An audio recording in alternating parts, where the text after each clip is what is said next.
Bridget Hauser. I'm a ceramic artist from San Marcos, Texas, and this is my studio, Treehouse. And I'd like to invite you in for a walking tour of the interior.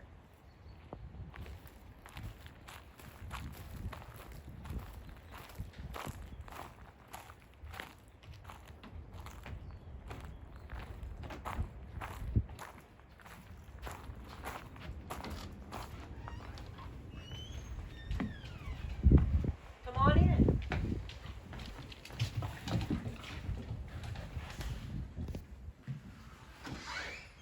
The first room we enter is the center room of the studio building, and it is a multi-purpose room that has lots of different activities going on at different times, including storage racks of bisque and finished ware.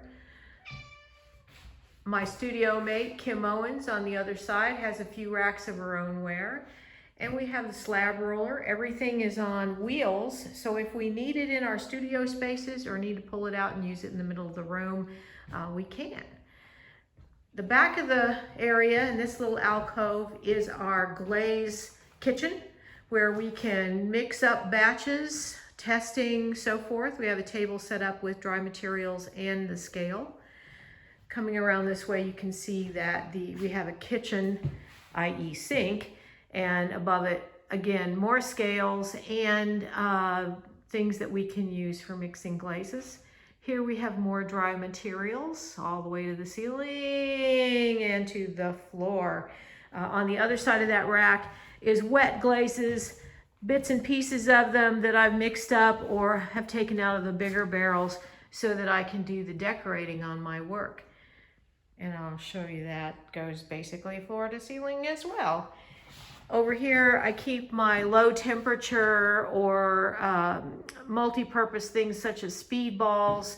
And then down at the lower part of that, I end up having all my ceramics monthlies from years back. Coming forward into my studio, I will show you what I do, and then we'll go to the other side. In here, my workspace, on this side, we have throwing wheels. I use all three at once if I'm building large pots, which I've done in the past. I need 2 wheels for bases, and then a third wheel becomes the wheel that I take the sections off to build the pot. And so that is what I do in this corner. Over in this corner is my clay prep area. I have a Shimpo pug mill. I recycle every possible scrap I can so that I am efficient in my use of materials.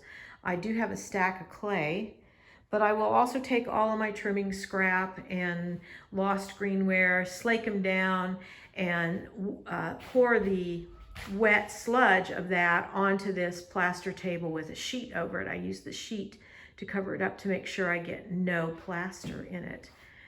Coming through the center of this room, I have 2 tables that are really the workhorses of my area. And you can see a series of critter casseroles that I've just finished for the Clay Fest in the greenware, and we'll be moving that forward. You should see the finished products on my website. This is the work table that I'd set up to do all of the little sculptures on. And as you can see, I just use a bucket load of tools. I sometimes pick up 4 and 5 tools just to make sure I can get the right one for the right mark.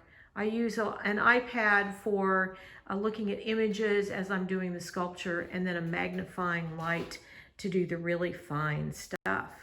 So coming around to this corner is my cat corner. And believe it or not, that kitty cat probably has put a few marks in a few pots.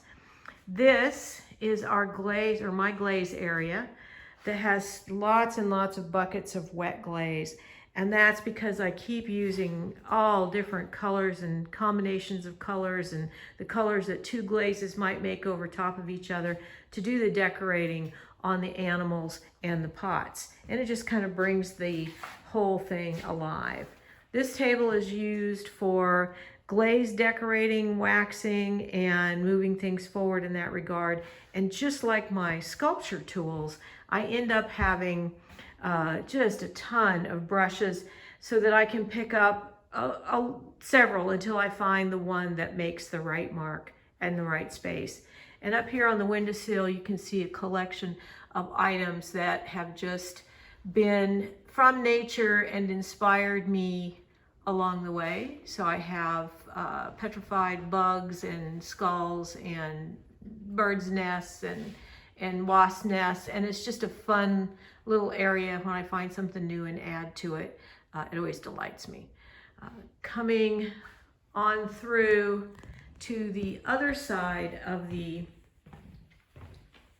building, the other side of the studio, you're going to come across my studio mate, Kim Owens. And she has her work out here on racks, but as you go through, I'm going to give you a quick peek into her studio because she's got a video that you'll see a more detailed description of that. In the middle room, we share this room for photographs and for just a little extra storage, more glazed buckets and materials. These are Kim Owens, and that's some of her work there. And this is just part of sharing a studio. We do a lot of sharing of equipment and space. In this little alcove, I have an office that I use for researching materials and doing ordering and looking at images and so forth. Coming back to the back of the building,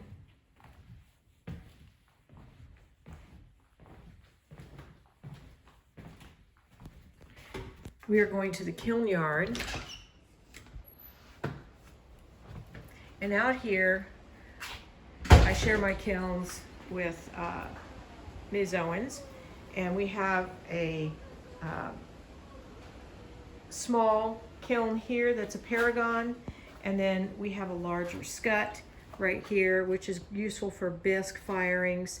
And then over here, I've built a small kiln. It's small for me anyway, from recycled materials from my older studio, which was in Dripping Springs and was called Sunset Canyon Pottery. That has moved on to John Vela, as have some of the bricks from that kiln. But all of these bricks have come out of that kiln as well. We just keep using things until they're used up.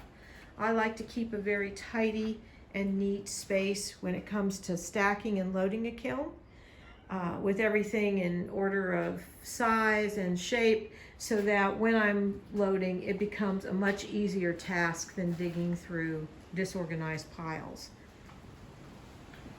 This kiln is a cone 10 reduction fired with propane gas kiln. I have a door from my studio that when I'm firing, irregardless of the weather, I can see the kiln and watch what's happening. And it makes it easier for me to be over here doing something else while it's firing. So you can see the basic structure here. So that is a more or less completed version of the studio. We'll go back into the middle room. I want to let you know that we will be open for the 2 days of Clayfest with a beautiful display in this center room of the work that we have on the web for sale. So once you buy it online, you can come over and pick it up at the studio. In the meantime, you'll be able to see other things you may not have seen online and purchase and have a little personal studio visit. And that's the end of my studio tour. Thank you for joining me.